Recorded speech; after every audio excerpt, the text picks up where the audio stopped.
پانی لے کر کہ جس وقت نبی پاک علیہ السلام وضو کا ارادہ فرمائیں گے اور مجھے حکم دیں گے تو میں فوراً پیش کروں گا پانی۔ جاگ رہا ہے انسان، نبی پاک کی بارگاہ میں کھڑا ہے، انتظار کرتا ہے کہ نبی پاک کس وقت حکم دیں، دیر نہ لگے، جاگ رہا ہے، پانی ہاتھ میں لیے کھڑا ہے کہ جس وقت حضور حکم فرمائیں گے میں پانی وضو کے لیے پیش کروں گا اور حضور کو وضو کرا دوں گا۔ ٹھیک ہے جی، مسواک پیش کر دوں گا، وضو کا پانی پیش کروں گا۔ جب رحمت عالم نے دیکھا کہ یہ شخص میری وجہ سے سو بھی نہیں رہا، میری خدمت میں حاضر ہے، اس کے دل میں میرا احترام ہے، اس کے دل میں میرا وقار اور عزت ہے، تو جب پانی مانگا اور فوراً پیش کر دیا، حضور حاضر، غلام حاضر ہے، پانی موجود ہے، مسواک بھی حاضر ہے، تو رحمت عالم کو دریائے رحمت جوش میں آیا۔ آپ نے فرمایا صلی یا ربیہ، صلی یا ربیہ، ادب کرنے والوں کو تو یہ انعام مل رہا ہے اور گستاخوں کو، بے ادبوں کو، ان کو کہا رہا ہے زمین بھی ان کو قبول نہیں کرے گی۔ صلی یا ربیہ، مانگ، تو کیا مانگتا ہے، مانگ۔ تو آئیے سوچیں اس بات کو بھی۔ کہتے ربیہ رضی اللہ تعالیٰ عنہ نے یہ کہا کہ جی قرآن میں ہے نحن اقرب الیہ من حبل الورید، اللہ تو ہماری شہرک سے قریب ہے، میں آپ سے کیا مانگوں، میں خدا سے مانگوں گا۔ یہ کہا کہ آپ کچھ نہیں دے سکتے، آپ کے اختیار میں کچھ نہیں ہے، میں اللہ سے مانگوں گا، ہر چیز دینے والا وہی ہے، وہ عطا کرے گا۔ نہیں نہیں، انہیں یقین تھا کہ یہ اللہ کے نائب اکبر ہیں، اللہ تعالیٰ کے خلیفہ اعظم ہیں، اللہ تعالیٰ جو کچھ دیتا ہے انہی کے واسطے سے دیتا ہے، ان کے وسیلے سے عطا کرتا ہے۔ ٹھیک ہے جی، بے ان کے واسطے خدا کچھ عطا کرے واللہ نہیں، یہ ہوس بے بصر کی ہے۔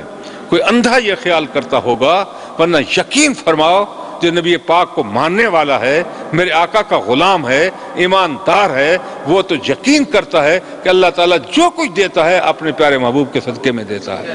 ٹھیک ہے جی، انہوں نے فوراً کہہ دیا حضرت ربیہ نے کہ اسألو کا، اس بات پر حدیث پاک کے دیکھو، غور کرو، اور کہیں سے کوئی ترجمہ، کوئی لغت اٹھا کر دیکھو، اسألو کا، میں تو آپ سے مانگتا ہوں۔ صحابی نے کیا کہا، میں کس سے مانگتا ہوں، آپ سے، آپ سے، آپ سے۔ حالانکہ وہ نبی پاک کو خالق نہیں مانتے تھے، ٹھیک ہے جی، وہ یہ جانتے تھے کہ اللہ کے خلیفہ اکبر ہیں، نائب اکبر ہیں، اور اللہ نے اپنی ہر چیز میں تصرف کا اختیار اپنے محبوب کو دیا ہوا ہے۔ ٹھیک ہے، آپ جو چاہیں تصرف فرما سکتے ہیں، تو اس لیے انہوں نے کہا اسألو کا، میں آپ سے مانگتا ہوں۔ مشرک تو نہیں ہو گیا؟ کچھ تو سوچو، اتنے جلدی میں فتوے دے دیتے ہو کہ جی تم اللہ کے نبیوں سے، ولیوں سے مانگتے ہو، مشرک ہو گئے ہو۔ تو حضرت ربیہ کے متعلق کیا کہو گے؟ ہاں، اسألو کا، میں آپ سے مانگتا ہوں۔ آپ نے فرمایا کیا مانگتے ہو؟ تو عرض کی وہ چیز مانگی جو نہ دنیا کا کوئی بادشاہ دے سکتا ہے، نہ کوئی امیر دے سکتا ہے، نہ تاجر دے سکتا ہے، کوئی بھی دوسرا نہیں دے سکتا۔ وہ دے سکتے ہیں تو اللہ کے پیارے محبوب دے سکتے ہیں، خدا دے سکتا ہے اور اللہ کے پیارے محبوب دے سکتے ہیں۔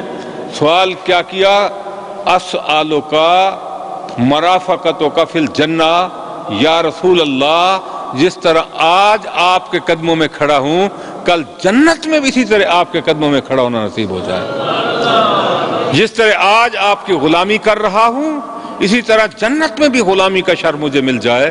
جس طرح آج آپ کی خدمت میں ہوں، قیامت میں بھی اسی طرح آپ کی رفاقت، آپ کی غلامی، آپ کی سنگت، آپ کے قدموں میں حاضری طلب کرتا ہوں۔ یہ فرمایا کہ یہ تو میرے اختیار میں نہیں ہے۔ حضور نے کوئی دکھا دے کہ حضور نے یہ فرمایا میرے اختیار میں نہیں ہے، نہ میں جنت دے سکتا ہوں، میں اپنا قرب کہاں سے عطا کر سکتا ہوں، تمہیں کیسے دے سکتا ہوں، یہ نہیں فرمایا، بلکہ فرمایا او غیر ذالک، ربیہ صرف تو نے اتنا مانگا، کچھ اور مانگنا ہے تو بھی مانگ لے۔ غیر ذالک کا، اس کے سوا کچھ اور تو مانگنا چاہتا ہے تو اور بھی مانگ۔ یہ صحابی کا عقیدہ تھا، اس کے دل میں اتنا ادب تھا، وہ سمجھتے تھے کہ جب رحمت عالم کی غلامی مل جائے گی تو پھر رہ کیا جائے گا، کوئی چیز بچ جائے گی پھر جو عطا نہ ہو؟ ٹھیک ہے جی، جب نعمت اکبر تو خدا کی اللہ کے محبوب ہیں، یقین کرو جنت سے بھی اعلیٰ، جنت کے ثمرات سے بھی اعلیٰ، جنت کی حور و غلمان سے بھی اعلیٰ نبی پاک ہیں، اللہ کی ذات کا نام نبی پاک نعمت عظمیٰ ہیں، اور نبی پاک سے بڑھ کر اور کوئی اللہ کی نعمت ہے ہی نہیں۔ جب نبی پاک کو مانگ لیا تو پھر باقی کچھ رہ گیا؟ ٹھیک ہے جی، اسألک مرافقتک فی الجنہ، انعام یہ کس کو مل رہا ہے؟ ادب کرنے والے کو۔ یہ کس کو مل رہا ہے؟ ادب کرنے والے کو، جس کے دل میں احترام ہے۔ اور بے ادب کے متعلق کیا کہا جا رہا ہے کہ مرنے کے بعد اس کو زمین بھی قبول نہیں کرے گی۔ معمولی سمجھا لوگوں نے حضور کی بے ادبی کو کہ ہو گئی تو کیا ہوا۔ مجھے تعجب ہے ان لوگوں پر جو یہ بکتے ہیں کہ یہ جی امتیازی قانون ہے، انہیں ختم کر دیا جائے، ٹھیک ہے جی، یہ کالا قانون ہے۔ ارے